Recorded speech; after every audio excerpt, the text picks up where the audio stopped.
Hello friend, नमस्कार। आज मैं आप लोगों को एक सच्ची घटना कानपुर की सुनाने वाली हूँ जो कि बहुत ही अच्छी है। एक तलाकशुदा औरत जब 6 साल बाद अपने पति से मिलती है तो क्या होता है, तो जानिए और सुनिए। इतनी मतलब दिल को एकदम अंदर से झकझोर करने वाली कहानी है कि आपका भी दिल अंदर से रोने लगेगा। तो चलिए दोस्तों, मैं मधुलिका आप सबका स्वागत करती हूँ आपके अपने YouTube चैनल जिसका नाम है मधुलिका UPRBL। आज मैं आप लोगों के साथ एक सच्ची कानपुर की घटना सुनाने वाली हूँ। एक तलाकशुदा पति पत्नी जब 6 साल बाद मिलते हैं तो क्या होता है, ट्रेन में उनकी मुलाकात होती है, क्या होता, वो मंजर क्या होता है, ये सब मैं आप लोगों को अपने वीडियो के माध्यम से बताने वाली हूँ। तो आपसे रिक्वेस्ट है, बस वीडियो को फुल वॉच कीजिएगा और चैनल में पहली बार है तो चैनल को सब्सक्राइब करके बेल आइकन को भी प्रेस कीजिए। और हाँ दोस्तों, आप लोग इतना सा काम करना कि कमेंट में ये बताना कि आप लोग कहाँ से मेरी ये वीडियो देख रहे हैं। तो चलिए दोस्तों, वीडियो को स्टार्ट करते हैं। तो दोस्तों, जैसे कि आपको मालूम है कि कानपुर की एक लड़की रहती है जिसका नाम एक शालू रहता है और एक लड़का है जिसका नाम अनुज रहता है। और शालू और अनुज की शादी होती है। शालू जो रहती है वो गरीब परिवार से रहती है और शालू के जो पिता हैं वो कर्ज लेके शालू की शादी करते हैं अनुज के साथ। बल्कि अनुज जो है काफी पैसों वाला रहता है और शालू के साथ अनुज की शादी होती धूमधाम से, क्योंकि हर एक लड़की का बाप यही सोचता है कि हम अपनी बेटी की शादी बहुत ही धूमधाम से करें। वैसे ही शालू के पिता सोचते हैं कि मैं अपनी बेटी के शादी बहुत धूमधाम से करूं। और ये सच्ची घटना है। कानपुर के पास में, कानपुर देहात के पास में अकबरपुर नाम सुने होंगे, अकबरपुर की ये घटना है। अकबरपुर में रोड पड़ता है माती, वहीं की ये कहानी है। तो वहां पे शालू की शादी के लिए उनके पापा एक वर ढूंढते हैं और जो कि लड़के का नाम रहता अनुज। वो पैसे वाले घर के रहते उसके, और शालू के पिता के पास ज्यादा पैसा नहीं रहता। वो अपना घर वर बेच के फिर उसके बाद शालू की शादी करते हैं। अनुज के साथ शादी धूमधाम से हो जाती। फिर कुछ ही दिनों बाद शालू के जो पिता हैं इस दुनिया को छोड़ के चले जाते हैं। तो दोस्तों, ये कब की बात है? ये बात होती है सन 2017 में शायद उनकी शादी होती है और सन 2017 की बात है। फिर उसके बाद उनके पिता जो हैं 17 की बात 18 में उनके पिता एक्सपायर कर जाते हैं, इस दुनिया को छोड़ के चले जाते हैं। फिर एक दिन क्या होता है कि शालू की जब शादी पैसे वाले घराने में होती है और शालू जो है मिडिल क्लास फैमिली से रहती है। वो ज्यादा मतलब उसके अंदर ज्यादा चाय भाई ये सब नहीं होता। शालू का पति शालू को प्यार तो बहुत करता मगर वो ड्रिंक किए रहता। यानी जो अनुज है वो ड्रिंक करता है, पीता है, जिसकी वजह से शालू को मारता है, पीटता है। और शालू बहुत समझाने की कोशिश करती है कि ड्रिंक मत पियो, ये पीने से घर खराब हो जाते हैं, ऐसा होता वैसा होता, मगर वो लोग कुछ नहीं मानते। और उधर शालू की जो शादी मतलब इनसे होती है, फिर धीरे करके शालू का उनके बीच में रिश्ता टूटने लगता है और एक दिन ऐसा आता है कि दोनों का तलाक हो जाता है। फिर उसके बाद दोनों अलग हो जाते हैं। शालू अपनी माँ के पास रहती है और अनुज जो है, अनुज भी अपने घर में रहते हैं। एक दिन ऐसे ही, क्योंकि शालू जो है, शालू फतेहपुर की रहने वाली थी और अनुज जो है वो कानपुर देहात में पड़ता है, अकबरपुर माती रोड पे उनका घर रहता है। फिर अनुज जो है, एक दिन अनुज और शालू तो शालू एक दिन क्या की कि फतेहपुर में ही स्टेशन पे जाके वो बैठी, वहां पे उसने देखा कि पहले से ही उसमें जो है अनुज बैठा हुआ है, शालू के साथ में अनुज भी जा रहा है। अब शालू और अनुज एक दूसरे को देखते हैं, क्योंकि 6 साल हो जाते हैं। 6 साल बाद, सच्ची घटना है दोस्तों ये। तो 6 साल बाद जब एक दूसरे को देखते हैं और देख के तुरंत पहचान जाते हैं।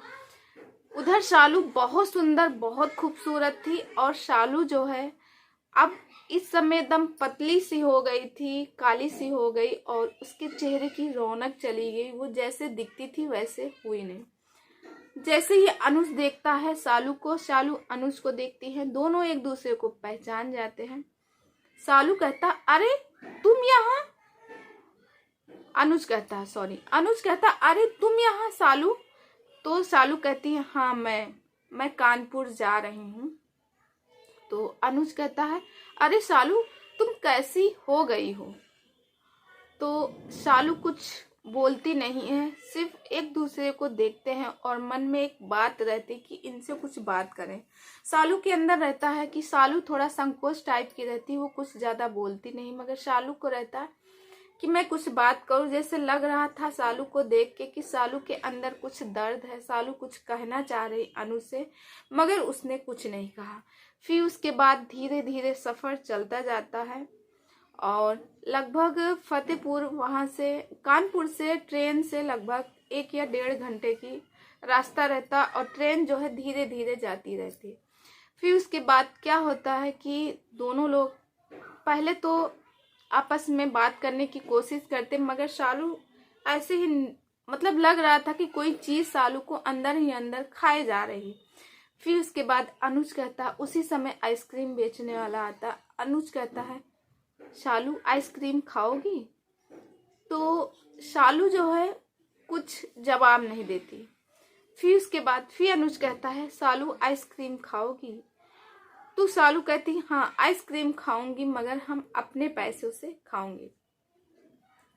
फिर आइसक्रीम लेते हैं तो शालू कहता है, अनुज कहता है, ठीक है अच्छा पैसा तुम ही दे देना। तो शालू जो है अपने आइसक्रीम का खुद पैसा देती है, अनुज जो है अपने आइसक्रीम का पैसा देते हैं। फिर उसके बाद जब आइसक्रीम खाते हैं तो पहले अनुज ऊपर बैठा रहता है, फिर उसके बाद अनुज जो है नीचे सीट में शालू के सामने वाली सीट में बैठ जाता है। फिर उसके बाद शालू से पूछता है अनुज, शालू तुम कहाँ जा रही हो? तो और तुमने शादी की कि नहीं? तुम कैसी हो गई हो? जैसे ही अनुज कई क्वेश्चन करते हैं, शालू की आंख में आंसू मान लो छलक आते हैं। शालू रोती नहीं है, मगर मनी मन बहुत ज्यादा उसको लगता है कि इसी समय मैं अनुज को पकड़ के रोऊं, मगर वो रोती नहीं है। फिर उसके बाद क्या होता है कि अनुज शालू से बात करती है तो शालू कहती है, क्या आपने शादी कर ली? तो अनुज भी कोई जवाब नहीं देता। फिर अनुज पूछता है, कहता है कि मैंने पहले पूछा है आपसे, आप बताइए। तो शालू कहती है, नहीं मैंने शादी नहीं की और मैं कानपुर इस वजह से जा रही हूँ क्योंकि मेरी माँ बीमार है, उन्हीं को मैं देखने जा रही हूँ। और मैं जो हूँ, तो वो पूछता है कि तुम्हारा घर खर्च कैसे चलता है? शालू बोलती है कि मेरे पिताजी भी नहीं है, क्योंकि शालू अपने माँ बाप की अकेली थी। फिर अनुज से पूछती है कि आपकी मम्मी कैसी है, माताजी कैसी हैं? तो अनुज कहता है, माताजी तो आज भी बोलती है मम्मी कि शालू को ले आओ, शालू बिना घर सूना लगता है, क्योंकि मम्मी को ये नहीं पता है कि तलाक के बिना हम एक साथ रह सकते हैं। तो शालू कहती है अच्छा, मतलब सुनती है उस बात को और फिर कुछ देर सोचने लगती है। फिर उसके बाद शालू और दोनों लोग बात करते रहते हैं। फिर आगे और ट्रेन पहुंचती है। फिर उसके बाद क्या होता है कि शालू जो है, अनुज कहता है कि क्या हुआ, मम्मी को क्या हुआ? तो शालू बताती है, मेरी माँ यहाँ पे एडमिट है, उन्हीं को मैं देखने जा रही हूँ। तो वो बोलता है, वो कहती है मेरी माँ हैलट में एडमिट है, उन्हीं को मैं देखने जा रही हूँ। तो वो अनुज बोलता है शालू से कि तुम्हारा घर खर्च कैसे चलता है? तो शालू कहती है कि मैं टीचर हो गई हूँ, मैं प्राइवेट स्कूल में इंटर कॉलेज में पढ़ाती हूँ, उसी से मैं हमारा घर खर्च चलता है, उसी से हम और माँ दोनों लोग रहते हैं। तो अनुज पूछता है, फिर माँ किसके साथ में वहाँ रहती है? तो शालू बोलती है, माँ है हमारी एक दूर की मौसी है जो कि मम्मी का केयर करती हैं, मैं उनसे मिलने जाती हूँ क्योंकि मैं रोज रह नहीं सकती हूँ, अगर मैं वहाँ रहूँगी तो पैसा फिर नहीं आएगा, तो मम्मी का इलाज कैसे होगा? फिर उसके बाद क्या होता कि वहां से सालू और अनुज से बात होती रहती शादी के बारे में। वो पूछती है, फिर बोलती है कि आपने शादी क्यों नहीं किया। तो वो कहता है मेरा शादी करने का मन ही नहीं था। फिर उसके बाद वो अनुज से पूछता, अनुज भी यही कहती है और सालू भी यही। फिर धीरे धीरे करके उन लोग का स्टेशन आ जाता है, यानी कानपुर सेंट्रल स्टेशन आ जाता है। वहीं पे दोनों उतर जाते हैं और उतरने के बाद फिर अनुज जब उतरता है तो सालू से कहता है कि सालू तुम कब वापस जाओगी। तो सालू बोलती है मैं कल वापस जाऊंगी, आज रात को तो मम्मी के पास मुझे रुकना ही होगा और कल मैं फिर पहुंच जाऊंगी और अपने टाइम पे, यानी 10 बजे का मेरा स्कूल है तो मैं अपने समय पे पहुंच जाऊंगी, सुबह जल्दी ट्रेन से निकलूंगी। अनुज कहता है तो ठीक है, मैं कल तुम्हारा वेट करूंगा। और अनुज उसी टाइम पे ऑनलाइन टिकट कर लेता, एक अपनी एक सालू की। बल्कि अनुज को वापस लौटना नहीं रहता मगर फिर भी टिकट कर लेता, क्योंकि बात यह है अनुज का घर तो कानपुर देहात में, यानी कानपुर देहात एक अकबरपुर पड़ता है माटी रोड में, वहां रहता है। मगर अनुज के जो मतलब अनुज की मम्मी और अनुज लोग रहते हैं बनारस में। तो वो कहता है मैं तुम्हारा कल इंतजार करूंगा और देखो मैंने टिकट कर ली है, तुम आओगी ना। तो वो बोलती है ठीक है देखूंगी। इतना कह के उधर सालू चली जाती है अपनी माँ से मिलने और इधर अनुज चला जाता है। फिर उसके बाद दोनों लोगों के मन में एक सवाल रहता है कि ऐसा लगता है, अनुज यही कहता कि सालू लग रहा था कि मुझसे कुछ कहना चाह रहे, उधर अनुज भी कह रहा था कि लग रहा मुझसे कुछ सालू कहना चाह रहे। फिर क्या होता है, जब वहां पे सालू जाती है स्टेशन पे तो वहां देखती है कि अनुज तो वहां पहले से बैठा हुआ। तो सालू ने कहा कि आप यहाँ पहले से बैठे हो। तो अनुज ने कहा मैं तो सुबह ही आ गया था और मैं यहाँ आपका 3 घंटे से इंतजार कर रहा हूँ। फिर टिकट लेते हैं, फिर वापस दोनों लोग बैठ जाते हैं ट्रेन में। फिर बातें करते आते हैं और कि शादी क्यों नहीं की, क्या नहीं करना चाहिए। सालू कहती है अब भी पीते हो कि कम कर दिए हो। तो अनुज कहता नहीं अब नहीं पीता हूँ, अब कभी कभी पीता हूँ, क्योंकि तुम नहीं हो ना, तुम्हारी कमी हमें महसूस होती है। मानो दोनों लोग पहले ये बात करते हैं, फिर उसके बाद 10 मिनट तक चुप हो जाते, एक दूसरे को देखने लगते हैं। ऐसा लग रहा था दोनों लोगों के अंदर देख के कि दोनों लोग बस कुछ एक दूसरे से कहना चाहते हैं। और सालू एकदम थकी हुई थी, उसको लग रहा था कि मैं कुछ कहना चाह रही हूँ इनसे। और सालू मन ही मन रो रही थी और उसको अफसोस भी हो रहा था। फिर उसके बाद दोनों बातें करते करते फिर टिकट लेते हैं और टिकट जो रहती एक ही सीट की रहती, एक उनके बगल में बैठती। सालू जो है इस बार उसके बगल में बैठती है। फिर उसके बाद क्या होता कि जैसे ही फतेहपुर स्टेशन आता है, अनुज कहता है सालू अब तो तुम्हारा स्टेशन आने वाला है। क्योंकि उसके पहले क्या होता कि सालू एकदम थकी हुई रहती जब एक दूसरे को देखती है। उसके बाद जब अनुज रहता तो अनुज के कंधे पर सिर ऐसे रख के सालू कुछ देर के लिए आंखें बंद कर लेती है। तो अनुज को लगता है कि अपनी माँ को देख के आई है और ये थकी है, मैं इसको जगाऊं ना, मेरे कंधे में सो रही है, पता नहीं आज है मेरे साथ कल मेरे साथ रहेगी नहीं। और अपने पुराने पलों को याद करके रोने लगता है अंदर से। फिर उसके बाद जैसे ही उसका स्टेशन आता है यानी फतेहपुर, तो अनुज बोलता है सालू तुम्हारा स्टेशन आ गया, अब तो तुम उतर जाओगी, यहाँ रुकोगी सालू तुम्हारा। तो सालू वहां नहीं उतरती है और कंधे पे सिर रखती चली जाती है।